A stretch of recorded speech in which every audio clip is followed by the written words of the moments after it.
چنانچہ حضرت صلی اللہ علیہ وسلم نے کتاب کی تعلیم دی. کتاب کی تعلیم تو خیر پھر بھی ممکن ہے، کوئی قاضیوں کا مدرسہ قائم کر دیے تو ممکن ہے کچھ ہو جائے، لیکن حکمت کی تعلیم دین میں، تو حکمت کی تعلیم جو ہے یہ تو بہت پیچیدہ کام ہے. یہ تو دین کا سارا فلسفہ ہے نا. تو جب دین کا فلسفہ آتا تو میں نے آپ کو کبھی بتایا ہے کہ فلسفے کا جو موضوع ہے وہ قرآن کا بھی لازماً موضوع ہے، قرآن کا بھی موضوع ہے.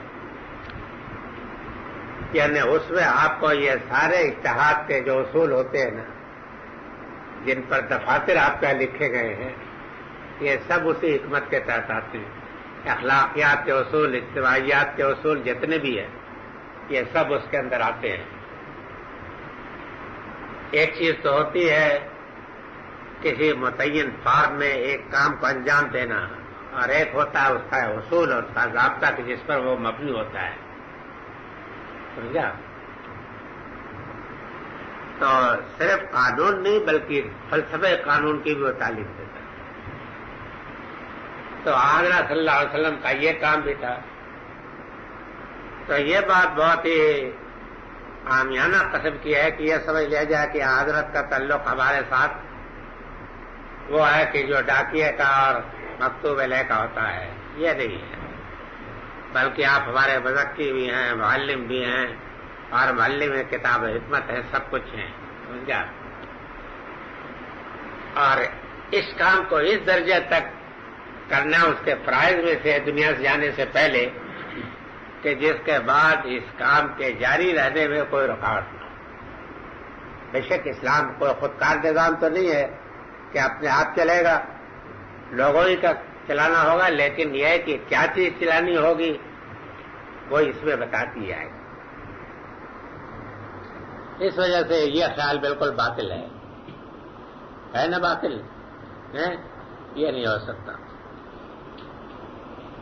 اور یہ بھی ہے کہ دوسری مقام پر فرمایا کہ رسول اللہ صلی اللہ علیہ وسلم ہمارے لیے اسوہ حسنہ کامل ہیں، آئیڈیل ہیں، نمونہ ہیں.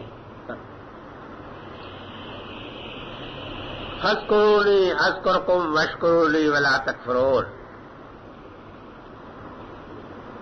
تو میں نے یہ جو رسول بھیجا ہے، اب قبلہ دے دیا، رسول بھیج دیا، اب اس کا تقاضا بتایا کہ تم مجھے یاد رکھو گے تو میں تمہیں یاد رکھوں گا، اور میرے شکر گزار رہو گے، اور یاد رکھو کہ میرے شکر گزار رہنا ناشکری رہنا.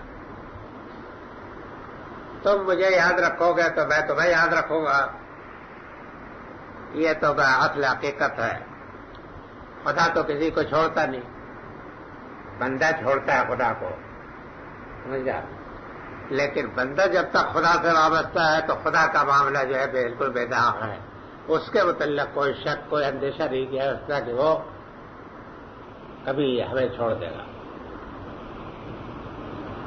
فاذکرونی اذکرکم، تو آپ اگر یاد رکھیں گے تو خدا آپ کو یاد رکھے گا.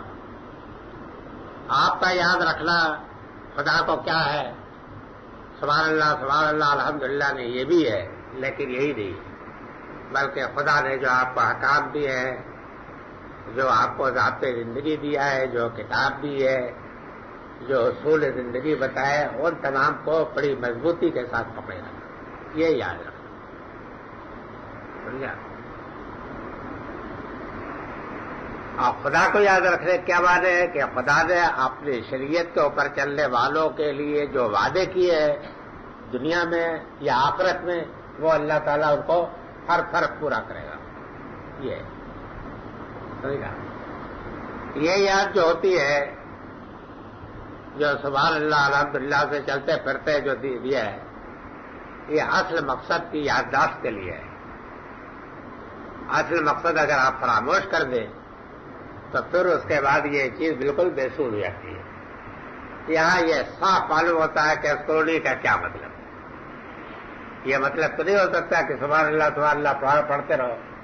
یہی مطلب ہے نا کہ قبلہ بتا دیا، رسول بتا دیا، شریعت دے دی.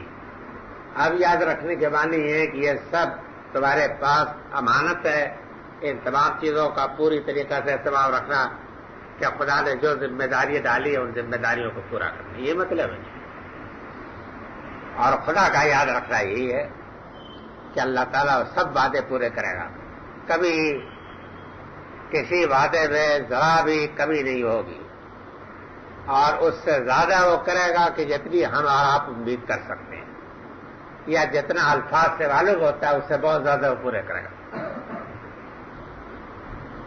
اذکرکم واشکرونی ولا تکفرون، یہ تنبیہ مزید ہے، اور میرے شکر گزار رہیو ناشکری نہ کیجو۔ سمجھا؟ شکر گزاری کا بھی صحیح مفہوم اسی آیت سے نکلتا ہے کہ شکر گزاری کا صحیح مفہوم یہ ہے کہ نعمت کی قدر کرنا، نعمت کی قدر کرنا۔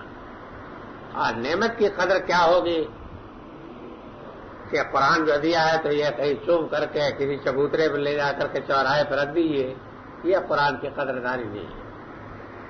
قرآن کی قدردانی تو یہ ہوگی کہ اس میں جو کچھ آپ کو بتایا گیا ہے اس کے اوپر آپ کا اس کا علم بھی ہو، اس کا عمل بھی ہو، تب بھی اس کی قدردانی ہوگی، تب جا کر کے اس کی شکر گزاری ہوگی۔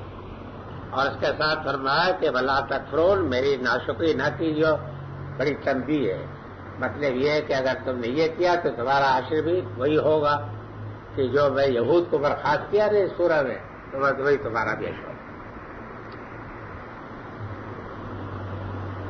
یا ایھا الذین آمنوا استعینوا بالصبر والصلاۃ ان اللہ مع الصابرین ولا تقولوا لمن يقتل في سبيل الله اموات بل احیاء ولکن لا تشعرون۔ اب گویا جو سمجھ لیجیے کہ قبلہ کے معاملے میں، رسول کے معاملے میں رہنمائی فرما کر کے ایک الگ امت مسلمہ قائم ہو گئی، یہود سے بالکل الگ۔ اب تک یہ تھا کہ یہود کے پرختے اڑائے جا رہے تھے اور وہی دین کے وارث تھے، اب یہ کہ امت صاحب قبلہ امت ہو گئی اور صاحب رسالت ہو گئی، اور یہ بھی معلوم ہو گیا کہ تاریخ کا سب سے پرانا اور سب سے زیادہ اعلیٰ وعدہ جو ہے اللہ تعالیٰ نے پورا کر دیا۔ اب اس کے بعد مسلمانوں کی طرف خطاب، مسلمانوں کو جو یہ ہدایت فرمائی گئی کہ مجھے یاد رکھو گے تو میں تمہیں یاد رکھوں گا، اور میرے شکر گزار رہیو ناشکری نہ کیجیو، تو یہ ابھی بات مجمل ہے۔ اس کے جو تقاضے ہیں وہ اب آگے بیان ہو رہے ہیں۔ اس کے جو تقاضے ہیں نا، اس شکر گزاری کے اور اس کے یادداشت کے جو تقاضے ہیں، تو اب یہ ہے کہ مسلمانوں سے مستقل امت کی حیثیت سے خطاب کر کے یہاں سے ذرا رخ مڑ رہا ہے، یعنی اب کلام جو ہے براہ راست امت مسلمہ سے ہو رہا ہے۔ وہ امت مسلمہ برپا کر دی گئی، اس کی ذمہ داریاں واضح کر دی گئی، اس کو اس کے منصب پر متمکن کر دیا گیا، اور مخالفین کی معذولی کا اعلان ہو گیا۔ سمجھا؟ اب یہ تو اب ثابت ہو گیا نا کہ مخالفین کو اگر کسی کمپرومائز کی توقع تھی تو آخری درجے میں ختم ہو گئی، جیسا کہ اوپر والی آیت میں فرمایا نا کہ تاکہ ان کے لیے تمہارے اوپر کسی اعتراض کی گنجائش باقی نہ رہے اور وہ تم سے بالکل مایوس ہو جائیں۔ اس کا نتیجہ بھی ہوگا، اس کا رد عمل ہوگا، یعنی اس کا رد عمل ہوگا کہ اب یہود اور نصارہ اور ان کے اتحادی اس وقت تک تو اہل عرب بھی تھے نا، مشرکین عرب، یہ تینوں کے تینوں اب مایوس ہو کر کے کہ ان سے اب کسی کمپرومائز کی توقع تو ہے نہیں، تو لازماً اب ان کو مٹا دینے ہی میں ہمارے لیے فلاح ہے۔ سمجھا؟ اس کی وجہ یہ ہے کہ اب تو مشرکین نے بھی یقین کر لیا کہ انہوں نے اپنا قبلہ قرار دے لیا ہے، قبلہ ابراہیمی کو، تو ظاہر ہے کہ وہ ہم سے اس کو نکالنے کے لیے اپنی آخری بازی کھیلیں گے۔ ظاہر ہے یہود کو جو توقع تھی اور نصارہ کو جو توقع تھی کہ کچھ کمپرومائز، کچھ لو اور دو کا اصول ہو جائے گا، وہ اس اعلان کے بعد وہ بھی ختم ہو گیا۔ تب تو اس کے معنی یہ ہے کہ یہ قبلہ کی تحویلی نہیں ہوئی، بلکہ یہ کہ ایک مستقل اعلان جنگ ہو گیا اس مرحلے میں آ کر کے۔ اس لیے یہ ضرورت ہے کہ اس موقع کو پر نہایت ہی اہم قسم کی ہدایات دے دی جائیں کہ اب اس ضمانت کے حامل ہونے کے لیے تمہیں کیا کرنا ہے، تمہارے سامنے کس طرح کے خطرات آ سکتے ہیں، ان خطرات کا تم کس طریقہ سے مقابلہ کر سکو گے، اس کے لیے تمہیں کیا جان و مال کی قربانیاں دینی پڑیں گی، اور وہ امتحانات کس درجے کے ہوں گے، اور اگر ان میں تم ثابت قدم رہے تو تم ہی کامیاب ہوگے، تمہارے دشمن ناکام ہوں گے۔ یہ باتیں بتانی کسی نے، اب یہ بات ہے، یعنی اس سورہ کا دوسرا باب شروع ہو گیا، لیکن ہے اسی کا باب، اسی سے متعلق۔ فرمایا کہ اے ایمان والو، تم مدد چاہو استقامت سے اور نماز سے، بے شک اللہ ثابت قدموں کے ساتھ۔ پہلی نصیحت یہ سمجھ گیا کہ اب تمہیں راستے میں جو مشکلیں پیش آئے گی، سمجھ گیا، تمہارے حریفوں کے جو اقدامات تمہارے خلاف ہوں گے تو اس میں تمہاری مدد کرنے کے لیے کیا طریقہ ہوگا، تو تم کس سے مدد حاصل کرو گے؟ فرمایا کہ تم صبر سے مدد حاصل کرو، یعنی خود اپنے کردار سے، تمہیں دہنے بائیں آگے پیچھے دیکھنے کی ضرورت نہیں، اپنا کردار۔ اس کی وجہ یہ ہے کہ قانون قدرت یہ ہے کہ اگر ایک آدمی ایک نصب العین کے لیے استقامت کا جذبہ اپنے اندر نہیں رکھتا، سمجھ گیا، اس پر ڈٹنے کا حوصلہ نہیں رکھتا، اس کے لیے قربانی نہیں دے سکتا، اس کے لیے جان مال کو فدا نہیں کر سکتا، تو وہ شخص کسی اعلیٰ نصب العین کا حقدار نہیں۔ یہ قانون قدرت، یہ جس طریقہ سے میرے لیے اسی طریقہ سے کافر کے لیے بھی ہے، سمجھا؟ یہ ایک مشترک انسانیت کا ورثہ ہے کہ کسی اعلیٰ نصب العین کے لیے یہ ضروری ہے کہ آپ اس کا حق ادا کرنے کے لیے اپنے پاس جو کچھ ہے اس کو قربان کرنے کے لیے تیار ہے، سمجھ گیا؟ اس پر ڈٹے، اس پر مضبوطی کے ساتھ۔ یہ ہے صبر۔ صبر کے معنی استقامت کے ہے۔ صبر کا لفظ ہمارے ہاں بہت پامال ہو گیا ہے، ہمارے ہاں تو یہ ہے کہ رو دو کر کے چپ ہو رہی ہے۔ صبر کا مفہوم یہی ہوتا ہے، رو دو کے چپ رہی ہے، کیا کرنا ہے۔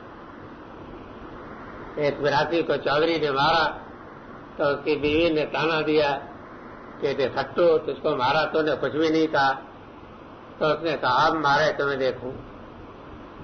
چودھری کو معلوم ہوگا، چودھری نے ان کی پھر پٹائی کر دی، تو بیوی نے پھر تانا دیا تو اس نے کہا اب مارے بھی دیکھوں۔ یہ صبر نہیں ہے۔ صبر کے معنی اس کے لیے استقامت، پوری مضبوطی کے ساتھ، یہی بات ہے۔ اب اس کے لیے جو کچھ بھی ہو، کندھے پر پہ جانا یا اجازتاً برائے، تو یہ ہر نعمت کو، اور وہ بھی جب اتنی بڑی نعمت آپ کو مل رہی ہے ایک امت کی حیثیت میں، سمجھا، ایک امت کی کو جو نعمت ملتی ہے افراد کی طرح، یہ تو پوری امت کو مل رہی ہے۔ یہ تو ملت ابراہیم ہے، یہ ملت محمد جو ہے ملت ابراہیم ہے، اور یہ ہے کہ پورا تاریخی ورثہ جو خدا کی نعمتوں کا تھا وہ سب اس کی طرف منتقل ہو رہا ہے۔ تو اتنی بڑی امانت کے تحفظ کے لیے اور اس کا حقدار بننے کے لیے ظاہر ہے کہ وہ کردار تو کافی نہیں ہوتا جو شاید صاحب دکھا رہے ہیں، سمجھا؟ یہ کردار تو نہیں، یہ تو کردار آئے گی تو کل ڈوبے گا سب کو، سمجھا، پورے عرب کو، سب کو ستیہ ناش کر دے گا۔ اس کے لیے تو پھر یہ ہے کہ امریکہ کی طرف دیکھنا نہیں ہوتا بلکہ اپنی طرف دیکھنا ہوتا ہے، سمجھا؟ امریکہ کے اوپر جو لوگ جیتے ہیں ان کے یہ دنیا میں صرف ذلت و خواری اور اس کے سوا کوئی چیز نہیں ہے۔